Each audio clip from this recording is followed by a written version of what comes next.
La mort du pape Benoît XVI, le pape émérite, nous donne l'occasion de recueillir l'héritage que nous laisse ce grand serviteur du Christ et cet intendant des mystères de Dieu, comme le disait saint Paul dans l'Épître aux Corinthiens.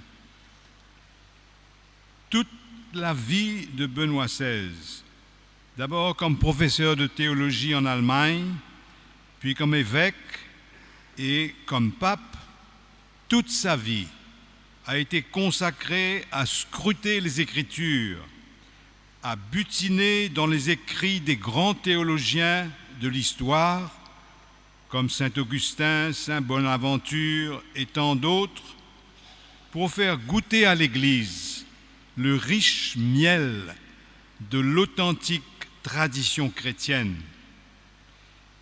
Il a su mettre cette tradition en valeur dans toute sa beauté, dans toute sa pertinence pour notre monde contemporain et dans toute sa puissance de transformation pour nos vies.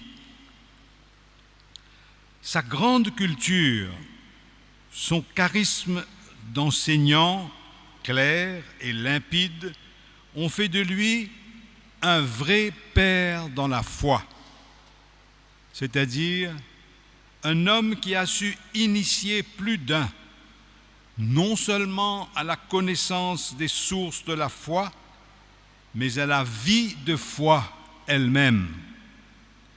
Car pour lui, le but de la théologie, ce n'était pas seulement acquérir une science, mais recueillir une sagesse, accueillir en Jésus l'amour d'une vie et reconnaître en Jésus la lumière du monde.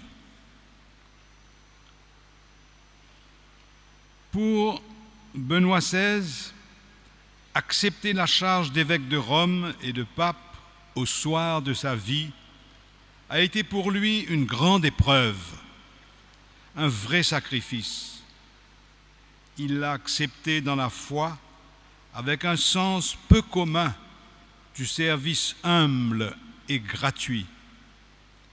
Il a exercé son ministère de pape fidèlement, avec simplicité et patience, jusqu'au moment où, avec une grande liberté, il a reconnu qu'il n'avait pas les forces voulues pour continuer à porter cette charge.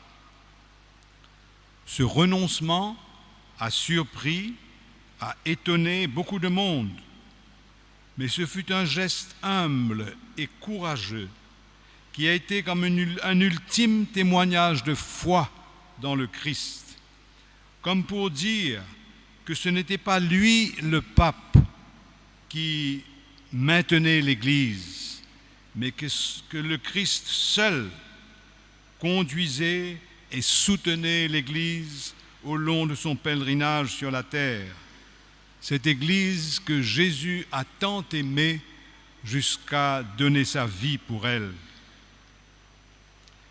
Comme quoi, la vie de foi n'est pas un long fleuve tranquille. Elle est mise à l'épreuve au moment où nous nous attendons le moins. La science théologique la plus raffinée, la culture biblique la plus étendue ne nous mettent pas à l'abri de ces tempêtes soudaines qui perturbent notre traversée.